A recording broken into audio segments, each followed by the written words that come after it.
Good morning, metalheads of the internet, and welcome to a brand new Albums I Missed episode. Now, truth be told, I really don't feel like I missed a whole lot. I feel like I've already talked about some of the most interesting albums that came out in May 2021, which, may I add, was not an easy fucking task. This was a pretty devastatingly dry month in comparison to March and April.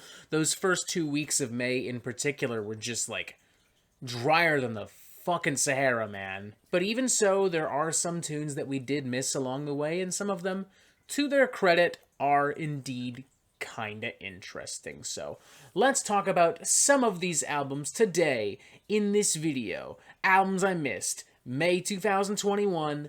Let's fucking go!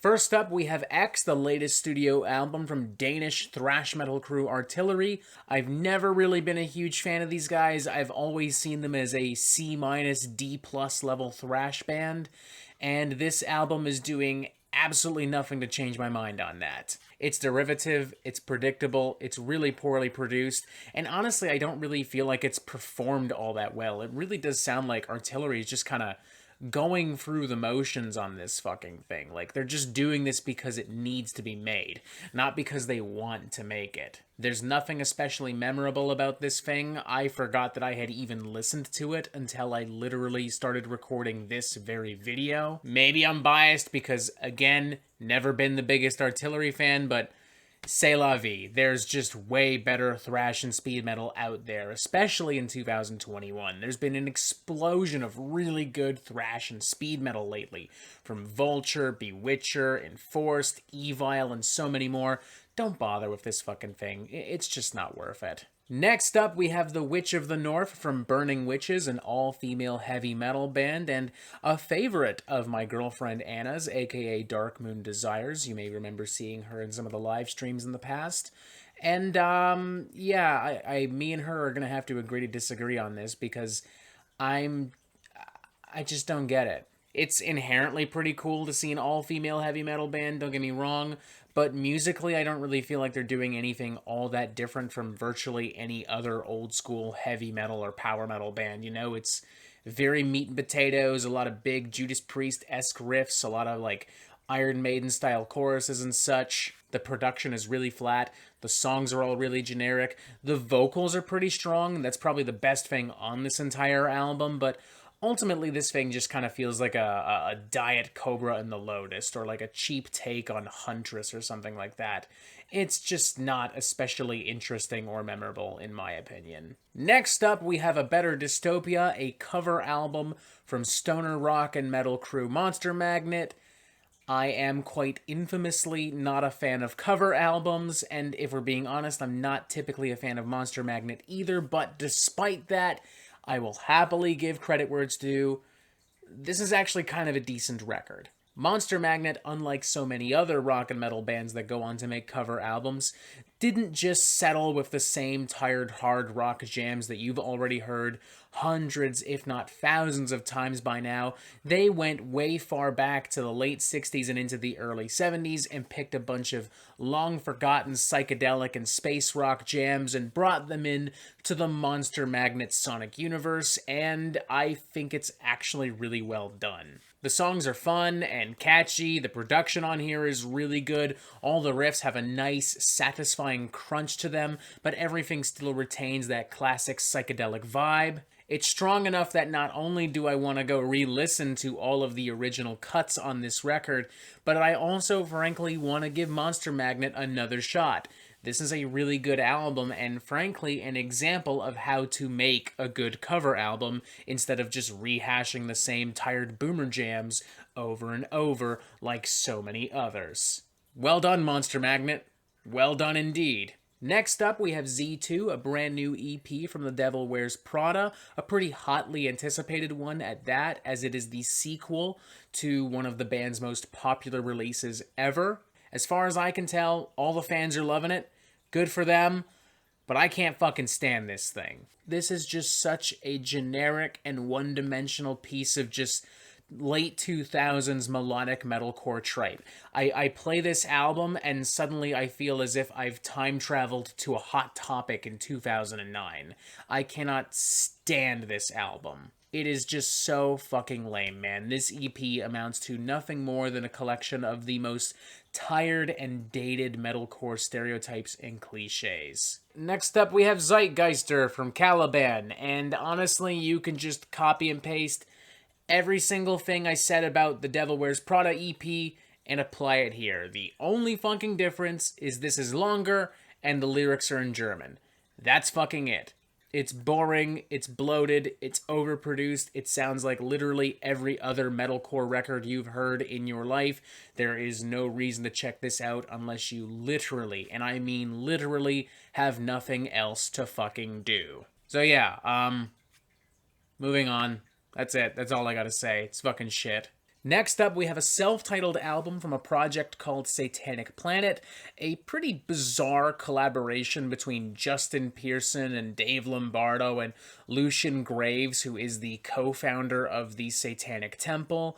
It's a weird fusion of dark ambient and industrial with some doom and death metal undertones, and it's inherently kind of interesting at first, but as the album goes on, it also grows to be really stale and monotonous. Essentially what we've got here is a collection of really spastic beats and drum patterns with synthesizers and some grating guitars and some weird spoken word that sounds as if it was taken directly out of the Satanic Bible. It's very repetitive, it doesn't make a lot of sense, and it often feels as if the album is just trying to get by on being as dark and chaotic and as edgy as possible without providing any real substance.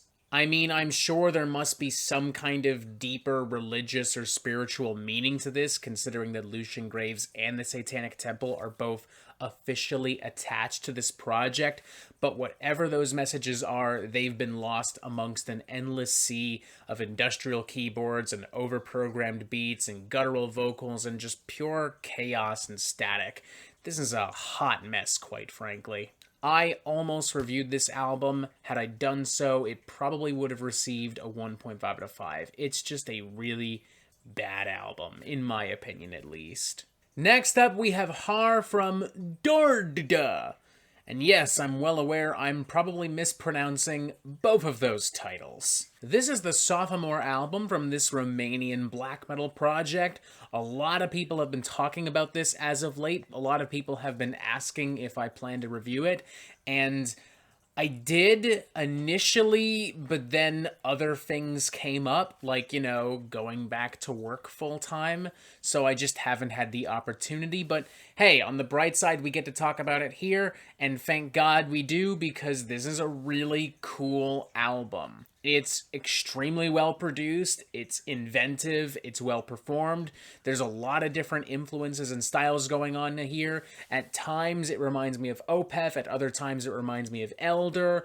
The vocals are really fantastic on here. I do think that the album is maybe just a little bit bloated, you know, it's a little bit too long for its own good, but at the same time, there's not really any single piece of material I would want to cut from this thing, so I'm gonna chalk that up to a personal nitpick. Yeah, it's a pretty fantastic record, a super spicy piece of like modern progressive death metal with like black metal and folk and atmospheric edges. It's pretty powerful. Had I reviewed it, I probably would have given it a 4 out of 5. I really enjoy this album, and I really look forward to seeing what this band does in the future. Next time around, we will definitely have to review a Dordeduh album. And hopefully in that time, I will learn how to pronounce their name. Or not. We'll see. I am pretty fucking stupid after all. Next up, we have Death Requiem for the Serpent Telepath, the latest album from progressive black metal project Esoctrilihum. I remember reviewing their previous album, I can't remember the name of it, but I remember reviewing it in an Albums I Missed video in the past. I would have reviewed this in a full album review, but, you know, as I said before, May's been kind of a chaotic month for me. But, much like Dordeduh, at least we can talk about it here, and I'm happy to do so because this is an incredibly spicy and adventurous slice of avant-garde cosmic black metal. I really like a lot of the vocals on here. I love the keyboard and guitar work on here. I love how epic and gigantic the songs are. I think from a writing perspective, this is some of Esoctrilihum's best material to date. I do think the album is still too long for its own good, much like previous Esoctrilihum records. And unlike Dordeduh, I do think there are several things that could be cut without compromising so much of what is good on this album. It reminds me a lot of the last Spectral Lore album in that sense, but I think this is probably more disappointing because Esoctrilihum keep doing this, and at the same time, they keep refining their craft. Like, everything about this album is a massive step up from the previous, except the runtime. It's clear to me that Esoctrilihum either doesn't know how to edit his own material or just doesn't really care. But hey, to be entirely fair, if you can set that aside, there are still some pretty crazy and exciting proggy and avant-garde black metal jams on here, so you know, maybe I've just got something stuck up my ass, so be it. It's still a pretty interesting album, and I would still recommend it to anyone looking for something really funky and spicy out of their progressive black metal. Next up, we have All Occupied by Soul Death, the debut album from Khandra, a pretty typical but fun piece of like trad black metal, very much in the vein of Mgwa, Uada, or some very early Inquisition. It's fierce, it's nasty, it's dark, it's heavy, it doesn't waste any fucking time. It's a remarkably very trim record. These guys had a very clear goal in mind making this thing, and I think they mostly succeeded. I think in the future, I'd like to see a little bit more diversity in the songwriting and in the production, but, you know, all things considered, this is a pretty strong debut. I will have to keep an eye on these guys in the future, and if you really like just super nasty underground trad black metal, you should too. Next up, we have Mercurial Passages from Ghastly, a pretty far-out atmospheric blend of, like, black and death metal. It's very raw, very nasty. Parts of this remind me of, like, some early Horrendous, mixed in with some of the more atmospheric flavors of Krallis or even early Portal. As a result, it's a pretty immersive record, particularly when you have these really angelic chanting vocals contrasting with some really dirty kind of 90s death metal riffing. Overall, I'm really impressed. I do think it loses a little bit of steam once we hit the halfway point, but at 40 minutes long, it's still a pretty tight record and offers plenty of spacey, blackened death metal jams for fans to sink their teeth into. Next up, we have Wretched Abyss, the debut album from Noctule, and I've been keeping an eye on this album for a number of reasons. For one, it is the solo project of one Serena Cherry, whose work with Svalbard has consistently blown me away. Their last studio album, When I Die Will It Get Better, I even named one of my favorite albums of 2020. And secondly, because this black metal album draws inspiration not from Satan or Norwegian landscapes, but from Skyrim, from elven kings and magic books and dragons and vampires and, you know, Skyrim. Yeah, it's kind of nerdy, kind of corny, but it's also really sincere. The production on this is really strong, very much in the vein of a lot of classic second wave Norwegian black metal. The vocals on this are really strong, Serena just wailing her fucking heart out, and the lyrics and the general aesthetic of the record do a great job at bringing you back to the land of Skyrim. To the point where I could actually picture myself playing this album alongside Skyrim, and even if you remove that element, I still think it's a pretty well-written piece of just badass atmospheric and trad black metal. So yeah, color me impressed. I look forward to hearing more Noctule in the future if that's a possibility. I mean, why not? The Elder Scrolls universe is pretty fucking massive, and yeah, that's all really. And finally, let's bring this video to an end by looking at Deconsecrated, the debut EP from Bestial Tongues, a grindcore project featuring our good pal Alex from Pair of Jeans Reviews. This is, and I'm not saying this just to kiss his ass or because he's my friend or collaborator or whatever the fuck, a genuinely super heavy, super exciting slice of nasty, modern grindcore.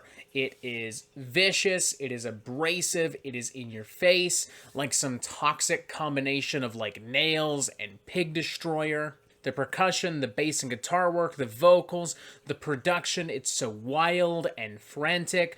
I can practically picture these guys literally flinging themselves around the recording studio as I'm listening to this myself. The closest thing to a complaint that I have, the thing's too damn short. I'm hungry for more. 10 minutes ain't gonna fucking cut it. But hey, fuck it. That's a pretty good complaint to have, and a pretty easy one to remedy, may I add. Wink, wink, nudge, nudge. If you're looking for some super nasty, tasty grindcore, may I recommend you go say hello to Bestial Tongues. Please and thank you. And that's it. I mean, in theory, there's probably more, but I gotta go to work. I have a life I have to get on with, so we're done. That's it. That's everything for now. Thank you for watching. Feel free to let me know if there are any other albums you feel that I missed in the month of May 2021s, or any albums that you feel I should be on the lookout for in the near future. Press this button right here to subscribe if you haven't already, and as always, you have yourself a fantastic fucking day.